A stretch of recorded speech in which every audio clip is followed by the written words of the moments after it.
Good morning students. एक बार फिर से आप सभी का स्वागत है आपके अपने YouTube channel Dhruva English learning में। पिछली क्लासेज में हम कक्षा 12 के फर्स्ट चैप्टर वाटर के बारे में अध्ययन कर रहे थे। ये हमारी इस चैप्टर पर सेकंड वीडियो है। अगर किसी विद्यार्थी ने उस वीडियो को नहीं देखा है तो वो डिस्क्रिप्शन में जा कर के इसका लिंक ले सकता है। हमने उसका लिंक डिस्क्रिप्शन में डाल दिया है। तो चैप्टर फर्स्ट का हमारा फर्स्ट जो पेज था वो हमने कंप्लीट पढ़ लिया था। उसके अंत में बातें चल रही थी पानी के बारे में, वाटर के बारे में, कि जो पानी होता है वो अपने साथ साथ कुछ जो भारी तत्व होते हैं, भारी जो कण होते हैं उनको भी मार कर लेके जाता है, साथ ही साथ जो छोटे बारीक जो कण होते हैं उनको भी लेकर के जाता है। लेकिन बारीक जो कण होते हैं वो तैरते रहते हैं और जो बड़े पत्थर होते हैं उनको वो काटते हुए लेके जाता है। और इस प्रकार से यहाँ पर हमारा जो फर्स्ट पेज था वो कंप्लीट हुआ था। उसके बाद जो सेकंड पेज है उसमें बात चल रही थी उन छोटे कणों की, जो छोटे छोटे कण है उनकी बात चल रही थी यहाँ पर। तो चलिए स्टार्ट करते हैं। सेकंड पेज हमारा आज का। Such particles are of course extremely small but their number is great and incredibly large amount of solid matter can be transported in this way. ऐसे पार्टिकल्स, ऐसे जो पार्टिकल्स का मतलब होता है कण या तत्व। ऐसे जो पार्टिकल्स हैं वो छोटे छोटे पार्टिकल्स की बात हो रही है, जो छोटे छोटे तत्व थे। आर ऑफ कोर्स, वो निसंदेह एक्सट्रीमली स्मॉल, बहुत ही ज़्यादा छोटे होते हैं, वो बहुत ज़्यादा छोटे होते हैं। बट लेकिन देयर नंबर इज ग्रेट, लेकिन उनकी संख्या बहुत ज़्यादा होती है। वो छोटे छोटे जो कण हैं हालांकि वो बहुत ही छोटे होते हैं लेकिन उनकी संख्या ज़्यादा होती है। और अविश्वसनीय रूप से, इनक्रेडिबली का मतलब अविश्वसनीय रूप से उन छोटे छोटे पदार्थों की जो ठोस संख्या है, सॉलिड मैटर का मतलब हो गया ठोस पदार्थ। सॉलिड का मतलब ठोस और मैटर का मतलब पदार्थ से मान सकते हो। जो ठोस पदार्थों की जो संख्या है वो बहुत ज़्यादा हो जाती है। कैन बी ट्रांसपोर्टेड, और उन सभी को ट्रांसपोर्ट कर दिया जाता है। ट्रांसपोर्ट का मतलब बहाकर ले जाया जा सकता है इन दिस वे, इस तरीके से। तो ट्रांसपोर्ट का मतलब बदलना, यानी कि वहाँ से एक स्थान से उठा करके उसको दूसरी तरफ ट्रांसफर भी किया जा सकता है। तो वो छोटे छोटे जो तत्व है, छोटे छोटे जो कण हैं उनको पानी के द्वारा बहाकर लिया जा सकता है। When silt laden water mixes with the salt water of the sea, आपको पता ही होगा समुद्र है तो समुद्र में सॉल्ट वाटर मिलता है, खारा पानी होता है। तो जब सिल्ट लैदेन वाटर, जब गाद से भरा हुआ जो पानी होता है जिसमें मिट्टी भी होती है, कंकड़ पत्थर भी होता है, वो होता है सिल्ट लैदेन वाटर। जब गाद से जो भरा हुआ पानी होता है मिक्सेज मिलता है विद द सॉल्ट वाटर, किसमें मिलता है वो खारे पानी में, ऑफ द सी, समुद्र के। There is a rapid precipitation of the suspended matter. तो यहाँ पर जब जैसे ही सिल्ट लेदन जो वाटर होगा, यानी कि गाद से जो भरा हुआ पानी होगा, जिसमें आपके गाद में पानी के साथ साथ मिट्टी भी होगी, कंकड़ पत्थर भी होगी, तो वो जो पानी है जिसमें कंकड़ पत्थर और मिट्टी होती है, वो पानी यदि समुद्र के खारे पानी में जाकर के मिलता है तो there is a rapid precipitation, यानी कि बहुत तेज गति से अवक्षेपण होता है। प्रेसिपिटेशन का मतलब क्या हो गया? अवक्षेपण होता है किसका? ऑफ द सस्पेंडेड मैटर, निलंबित पदार्थ का। निलंबित पदार्थ का मतलब ये है कि जो पदार्थ का मतलब जो मिट्टी, जो कंकड़ पत्थर बहा करके लाया गया था पानी के साथ साथ, वो तो गया सस्पेंडेड मैटर। और प्रेसिपिटेशन का मतलब उसका अवक्षेपण, यानी कि वो पदार्थ जो है, वो मिट्टी है, वो कंकड़ पत्थर जो है किसी चीज़ में जा करके मिलती है एक जगह, यानी कि यहाँ पर समुद्र में जो मिल रहे, तो उसका क्या हो गया? अवक्षेपण हो जाता है। This can be readily seen when one travels by steamer down a great river to the deep sea। और ये जो चीज़ें हैं, this can be readily seen, ये आसानी से देखी जा सकती है। कब? वह जब वन ट्रैवल्स, कोई भी व्यक्ति ट्रैवल करता है बाई स्टीमर, एक स्टीमर के द्वारा। स्टीमर का मतलब एक नाव होती है, छोटी नाव। तो जब एक स्टीमर के द्वारा कोई भी व्यक्ति ट्रैवल करता है, कहाँ पर? डाउन ए ग्रेट रिवर, एक गहरी नदी में होकर के, गहरी नदी से जाकर के कहाँ चला जाता है? टू द डीप सी, समुद्र, गहरे समुद्र में। जब कोई व्यक्ति एक नदी के जरिए, एक गहरी जो नदी होती है उसके जरिए, लंबी नदी के जरिए गहरे समुद्र में चला जाता है, किस पर बैठ करके? एक स्टीमर पर बैठ करके, तब वो व्यक्ति इस बात को आसानी से देख सकता है, उस अवक्षेपण को। The colour of the water change, the colour of the water change successively from the muddy red and brown of silt through varying shades of yellow and green finally to the blue of the deep sea. अब देखिए, जैसे जैसे व्यक्ति steamer के द्वारा समुद्र में ज़्यादा जाएगा तो प्रारंभ में आप देखते हैं कि समुद्र की स्टार्टिंग जो होगा वहाँ पर कुछ मिट्टी होगी, तो मिट्टी होगी तो वहाँ का रंग कुछ अलग होगा। आगे बढ़ेगा तो कंकड़ पत्थर मिलेंगे, फिर उसका कुछ रंग अलग मिलेगा। फिर और आगे बढ़ेगा तो वहाँ पर आपको देखोगे कोई कंकड़ पत्थर गाद वगैरह जो बिल्कुल नहीं होती, वो केवल साफ पानी होता है, तो उस समय पर उससे पानी का रंग कुछ अलग होता है। तो वही बात यहाँ बता रही है। तो the colour of the water, यानी कि पानी का जो रंग है चेंज वो बदलता है सक्सेसिवली, यानी निरंतर रूप से from the muddy red and brown, गंदे लाल और भूरे से, ऑफ सिल्ट गाद की वजह से, जो गाद की वजह से जो गंदा लाल भूरा दिखेगा वो, थ्रू वेराइंग शेड्स, ये अलग अलग शेड्स ले लेता है, ऑफ येलो एंड ग्रीन, और बाद में कैसा दिखने लग जाता है, येलो और या फिर ग्रीन, और अंत में to the blue of the deep sea, और गहरे समुद्र में जाकर तो अंत में कैसा दिखता है, बिल्कुल ब्लू नीला दिखने लग जाता है। तो यहाँ पर कलर्स बताए गए हैं पानी के रंग का कौन कौन से हो जाते हैं। Those great tracts of land, वो बड़े बड़े जो क्षेत्र हैं, ट्रैक्ट्स का मतलब क्षेत्र, वो बड़े बड़े जो क्षेत्र हैं, हैव बीन फॉर्म्ड, वो बनाए गए हैं, किससे बनाए गए हैं, बाय सिल्ट, थस डिपोजिटेड, इस प्रकार से जो गाद जमा की गई थी, इस प्रकार से जो गाद जमा की गई है नदी के द्वारा, उस गाद की वजह से ये बड़े बड़े क्षेत्र बने हैं। इज एविडेंट, ये सब साक्ष्य हैं, ये कह सकते हैं प्रमाण हैं, on an examination of the soil, किसका एग्जामिनेशन किया है, सोइल, सोइल का मतलब मृदा का, मिट्टी का जब अपन परीक्षण करते हैं तो ये इसके कौन सी मिट्टी की बात है, इन एलुवियल एरियाज, एलुवियल का मतलब हो गया जलोढ़, यानी कि जलोढ़ मिट्टी के बारे में आपने सुना होगा, जहाँ पर जलोढ़ मिट्टी पाई जाती है तो वो क्षेत्र कौन सा हो जाता है, जलोढ़ क्षेत्र। जलोढ़ मिट्टी का मतलब ये है कि जो नदी है अपने साथ साथ जो मिट्टी बहा करके लाती है और वो किसी क्षेत्र में छोड़ देती है, तो वहाँ की जो मिट्टी उपजाऊ हो जाती है वो मिट्टी कौन सी है, जलोढ़ क्षेत्र, जलोढ़ मिट्टी, और वहाँ की जो क्षेत्र हो जाता है वो जलोढ़ क्षेत्र है। तो जो जलोढ़ क्षेत्र है उनका अगर अपन एग्जामिनेशन करें, उनका परीक्षण करें, तो इस बात को बिल्कुल प्रमाण भी हो जाता है कि इस प्रकार के जो क्षेत्र है वो उसी नदी की वजह से बने गए हैं। सच लैंड्स, ऐसी जो भूमि है, कंसिस्टिंग, ये लगातार रूप से, as it does of fine dividing matter, तो लगातार रूप से ये बारीकी से इन जो चीज़ें हैं इनको डिवाइड करती रहती है, and usually it very fertile, और यह अक्सर कैसे होती है, बहुत ही ज़्यादा उपजाऊ पे होती है, क्योंकि आपने पहले बता दिया कि नदी अपने साथ जो मिट्टी बहा करके लाते हैं वो बहुत ज़्यादा उपजाऊ होती है। तो इज यूजुअली वेरी फर्टाइल, ये वास्तव में ही ये कह सकते हैं साधारणतः बहुत ही ज़्यादा उपजाऊ होती है। The flow of the water has undoubtedly played a great part and A beneficent one in the geological process by which the soil on the earth's surface has been formed from the rocks of its crust. The flow of the water, पानी का जो बहाव है, has undoubtedly, निसंदेह रूप से उसने played a great role, एक बहुत बड़ा भूमिका निभाई है, एंड ए बेनिफिशिएंट, और ये एक लाभप्रद भी रहा है, वन एक प्रकार से, इन द जियोलॉजिकल प्रोसेस, किस में रहा है, जियोलॉजिकल प्रोसेस, यानी कि भूवैज्ञानिक जो प्रक्रियाएं हैं उनमें यह फ़ायदेमंद भी रहा है, बाय विच, जिसके द्वारा, the soil on the earth surface, जो ये मिट्टी है, यानी कि हमारी जो पृथ्वी है इसके ऊपर जो मिट्टी है, हैज़ बीन फॉर्म्ड, इसको बनाया गया, किसके द्वारा बनाई गई है, from the rocks of its crust, crust का मतलब होता है बाहरी सतह, यानी कि जो चट्टान होती है उनकी बाहरी सतह के टूटने से जो मिट्टी बनती है, उस मिट्टी को किसने बनाया, वो जल नहीं बनाया, क्योंकि जल बड़ी बड़ी शिलाओं पर पानी जैसे ही पड़ता है तो अपने कंकड़ उस शिलाओं को तोड़ देता है, उसके साथ साथ जो मिट्टी बह करके आती है जो क्रस्ट कहलाती है, तो वो मिट्टी भी किसने बनाई है, जल ने ही बनाई है।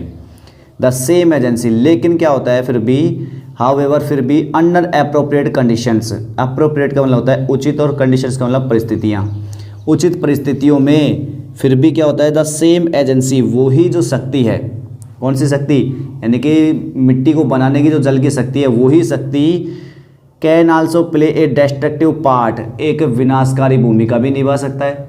अभी उसने मिट्टी को बनाया लेकिन वो एक विनाशकारी भूमिका भी निभा सकता है, किसमें, and wash away the soil, और मिट्टी को बहा भी ले जा सकता है। भाई जैसे उसने शिलाओं को तोड़ करके मिट्टी बनाई है, तो इसी प्रकार से ये जो मिट्टी है उसको बहाकर भी तो ले जा सकता है पानी, which is the foundation of all agriculture, और वो जो मिट्टी होती है वो फाउंडेशन होती है, फाउंडेशन मतलब आधार होती है ऑफ द एग्रीकल्चर, किसका, कृषि का, वो सारी कृषि का ही आधार होती है, उस मिट्टी को भी वो भाग करके ले जा सकता है।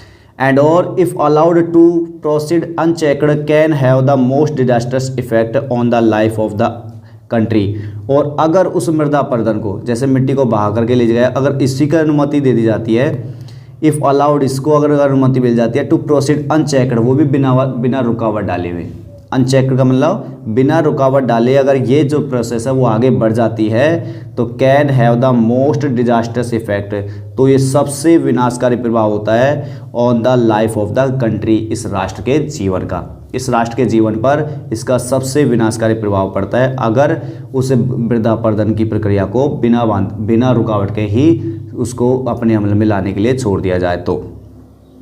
The problem of soil erosion is one of the serious important in various countries, especially in many parts of India.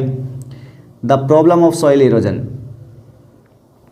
मृदा अपरदन की जो समस्या है, is one of the serious import, ये एक बहुत ही गंभीर इम्पोर्ट है। इम्पोर्ट का मतलब आयात है, आयात के मतलब ये कह सकते हैं कि ये जो समस्या है ये समस्या बढ़ती रही है इन वेरियस कंट्रीज़, बहुत सारे देशों में, especially in many parts of India, विशेष तौर पर भारत के कुछ हिस्सों में।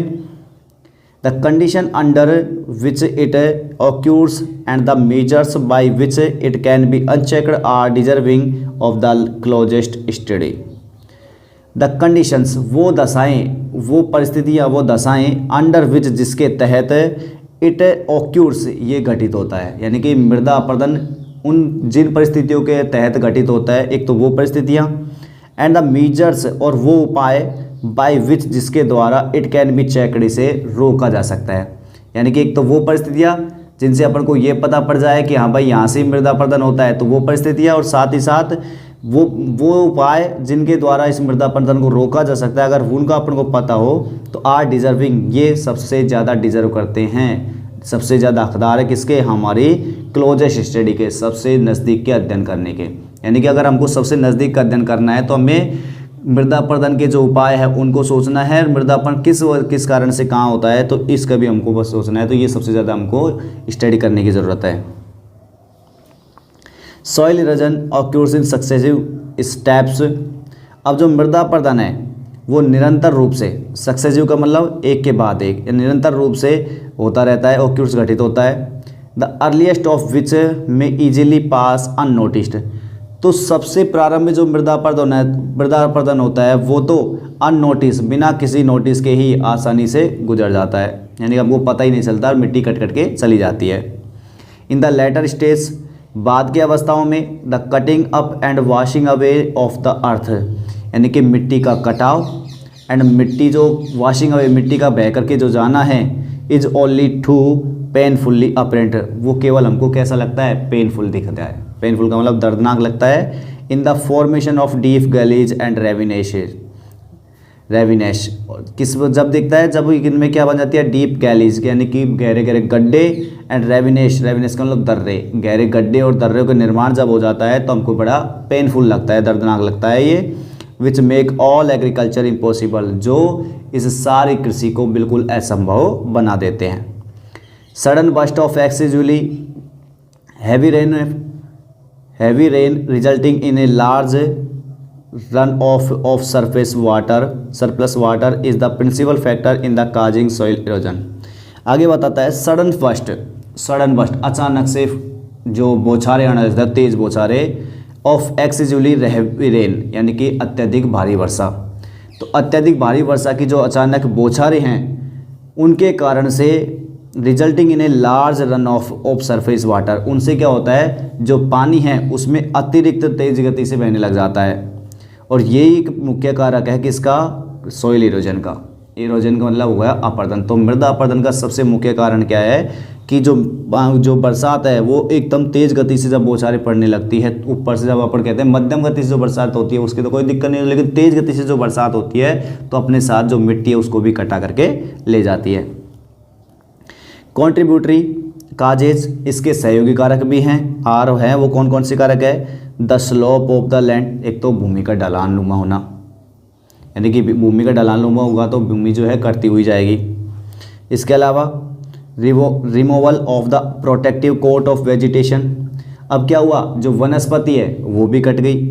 वेजिटेशन का मतलब वनस्पति प्रोटेक्टिव कोट यानी कि सुरक्षात्मक परत, और रिमूवल का मतलब हो गया वहाँ से पृथक्करण, यानी कि जो वनस्पति है उसके सुरक्षात्मक परत जो है उसका पृथक्करण हो चुका है। यानी कि आपने देखा होगा पेड़ वगैरह कट जाते हैं, तो पेड़ पहले अगर पेड़ होते तो कम से कम वो रुकावट थे जल को बहने के, तो वनस्पति की जो सुरक्षात्मक परत है उसका पृथक्करण हो गया। साथ ही साथ the existence of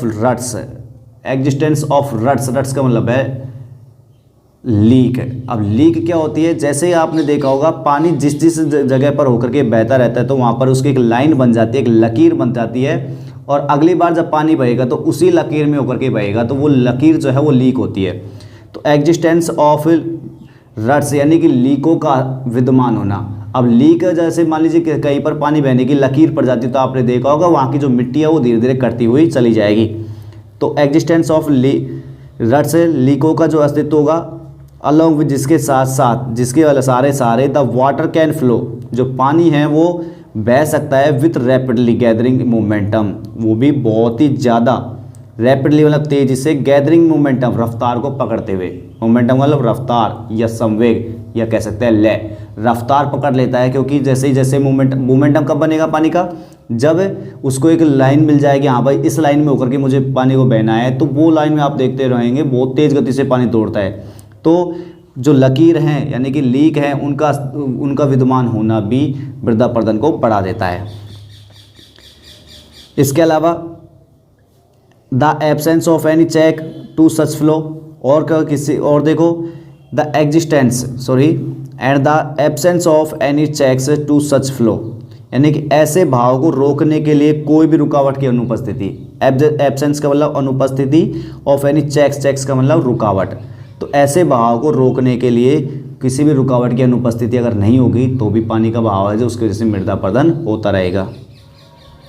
Incredibly large quantities of precious soil can be washed away if such condition exist। अविश्वसनीय रूप से अगर इस बहुमूल्य मिट्टी की अत्यधिक जो मात्रा है कैन बी वाश्ड अवे, अगर इसी प्रकार से वाश्ड अवे बहा दी जा सकती है, तो इफ़ ए कंडीशन एग्जिट, अगर ऐसी ही परिस्थितियाँ विद्यमान रही, तो अगर ऐसी ही परिस्थितियाँ विद्यमान रहेगी तो जो ये बहुमूल्य हमारी मिट्टी है इसकी ज़्यादातर जो संख्या है, ज़्यादातर जो मात्रा है वो भी इसी प्रकार से बहा दी जाएगी। As it has happily too often the case, जैसा कि अक्सर इस मामले में होता रहा है। एज जैसा कि इज एन हैप्पीली यानी कि अप्रसन्नता से, अपने खुश तो नहीं है इस बात से लेकिन अप्रसन्नता की वजह से भी आप देखते हो टू ऑफन द केस, ये जो मामले हैं अक्सर होते रहे हैं, यानी कि मिट्टी का अपरदन होता रहा है। The menace which soil erosion prevents to the continuance of successful agriculture is an alarming one in many parts of India, calling urgently for attention and preventive action। The menace का मतलब होता है खतरा या चुनौती। The menace वो चुनौतियाँ which soil erosion presents, जो मृदा अपरदन के कारण होती है, वो चुनौतियाँ जो मृदा अपरदन के कारण खड़ी होती हैं, कौन कौन चुनौतियाँ है? To continuance of successful agriculture, यानी कि सफल कृषि का संचालन। कंटिन्यूएंस का मतलब संचालन, सक्सेसफुल का मतलब सफल, और एग्रीकल्चर का मतलब कृषि। सफल कृषि का जो संचालन है इज एन अलार्मिंग वन, वो बड़ा चेताने वाला हो गया है, वो बड़ा चेताने वाला हो गया है। यानी चुनौती ये है मृदा अपरदन की वजह से कि सफल कृषि अपन कर नहीं पा रहे, उसको नियमित रूप से लग नहीं पा रहा इन मैनी पार्ट्स ऑफ इंडिया, बहुत सारे हिस्सों में। कॉलिंग अर्जेंटली फॉर अटेंशन, अब वो बार बार बहुत ही ज़्यादा ज़रूरत है, पुकार रहा है ध्यान देने के लिए। एंड प्रिवेंटिव एक्शन, और रोकथाम के जो उपाय है उनको करने के लिए। The terracing of the land, the construction of bunds to check the flow of water, the practice of control cultivation and the planting of appropriate type of vegetation are amongst the measures that have been suggested। The terracing of the land, यानी कि भूमि का सीढ़ी नुमा होना। Terracing का मतलब सीढ़ी नुमा, आपने देखा होगा कई बार जो पहाड़ी क्षेत्र होते हैं वहाँ पर भूमि को कैसे बना देता है, स्टेप बाय स्टेप। तो भूमि का सीढ़ी नुमा होना, द कंट्रैक्शन ऑफ बैंड्स यानी बांधों का निर्माण, to check the flow of water पानी के बहाव को रोकने के लिए, पानी के बहाव को रोकने के लिए बांधों का निर्माण। The practice of contour cultivation, contour cultivation बोलता है समोच्च कृषि, समोच्च कृषि। तो समोच्च जो कृषि है उसको प्रैक्टिस में लाना, उसको अपने व्यवहार में लाना। And the planting of appropriate type of vegetation, और उचित प्रकार की जो वनस्पति है उसको प्लांट करना, उसका रोपण करना। ये सभी जो उपाय है are the amongst the measures, ये सभी वो उपाय हैं हैव बीन सजेस्टेड जिनका सुझाव दिया जा रहा है। इट इज़ ऑब्वियस, यह स्पष्ट है कि the aim should be check the flow of water at the earliest possible stage before it has acquired any appropriable momentum and corresponding large destructive power. अब देखो साफ कहा है कि इट इज़ ऑब्वियस, ये बिल्कुल स्पष्ट है कि the aim should be check, हमारा जो लक्ष्य है वो ये होना चाहिए, शुड बी चेक यानी कि रोके, चेक का मतलब रोकना, किसको रोकना, द फ्लो ऑफ वाटर पानी के बहाव को at the earliest possible stage, वो भी जितनी हो सके उतनी प्रथम अवस्था में ही, at the earliest possible stage यानी कि संभव हो सके पहली स्टेज में, before it has acquired any appropriate momentum, कि यह अपनी उचित जो मोमेंटम है, अपना जो उचित मोमेंटम, अपनी जो उचित रफ्तार है उसको प्राप्त कर ले उससे पहले। And corresponding large destructive power, और इसके पास में उसकी जो विनाशकारी शक्तियाँ हैं उसके अनुरूप है, यानी कि अगर वो अपने प्राप्त करे उससे पहले ही, अगर हम इसको पहले से ही पानी के बहाव को रोक ले तो इसमें ये बिल्कुल बात स्पष्ट है। करस्पॉन्डिंग का मतलब उसके अनुरूप। Water is the basis of life, जीवन जो है पानी जो है वो जीवन का आधार है। Every animals and every plant contains A substantial proportion of free and combined water in its body, and no kind of physiological activity is possible in which the fluid does not play an essential part. Water is the basis of life. पानी जो है वो जीवन का आधार है। Every animal, प्रत्येक जानवर और प्रत्येक जो पौधा है, कंटेंट्स ए सब्सटेंशियल प्रोपोर्शन, सब्सटेंशियल का मतलब होता है प्रचुर या बड़ा, और प्रोपोर्शन का मतलब होता है अनुपात। तो बड़ा जो अनुपात है, प्रचुर जो अनुपात है, of free and combined water, यानी कि एक तरीके से फ्री का मतलब स्वतंत्र और जो सम्मिलित पानी है उसका एक बहुत बड़ा अनुपात जो है वो प्रत्येक जानवर में, प्रत्येक पौधे में होता है, इन इट्स बॉडी, उसके शरीर में। And know kind of physiological activities, और किसी भी प्रकार की जो शारीरिक एक्टिविटीज़ होती है, शारीरिक जो गतिविधियाँ है उसमें वो पॉसिबल नहीं है, इज़ पॉसिबल, वो संभव नहीं है, in which the fluid does not play an essential part, जिनमें जो ये फ्लूइड है, फ्लूइड का मतलब जो द्रव पदार्थ है, द्रव पदार्थ कौन सी बात हो रही है यहाँ पर, जल की, कि ये जो द्रव पदार्थ है जिसमें does not play an essential part, जिसमें वो अपना आवश्यक जो अपना निश्चित जो हिस्सा है वो निभाता हो, यानी कि ऐसा कोई भी शारीरिक गतिविधि नहीं है जिसमें जल अपना रोल, अपनी जो भूमिका है वो निभाता नहीं हो। Water is of course necessary for animal life, पानी जो है वो निसंदेह आवश्यक है प्रत्येक जानवर के जीवन के लिए। वाइल, जबकि जो मॉइस्चर इन द सॉइल, उसी प्रकार से जो मॉइस्चर है, मॉइस्चर का मतलब नमी, इन द सॉइल मिट्टी में, इज इक्वली इम्पेरेटिव, वो भी उसी प्रकार से अनिवार्य है। इम्पेरेटिव का मतलब अनिवार्य है for the life and growth of plants है, यानी कि पौधे और जो पेड़ है उनकी उनके जो लाइफ है, उनके जीवन के लिए, उनके ग्रोथ है, उनकी जो उन्नति है, उसके लिए भी जो पानी है उतनी तरीके से आवश्यक है। यानी कि आपको पता होगा कि जब तक मिट्टी में मॉइस्चर नहीं होगा, नमी नहीं होगी, तब तक कोई भी पौधा, कोई भी पेड़ जो है वो ग्रोथ नहीं कर सकता।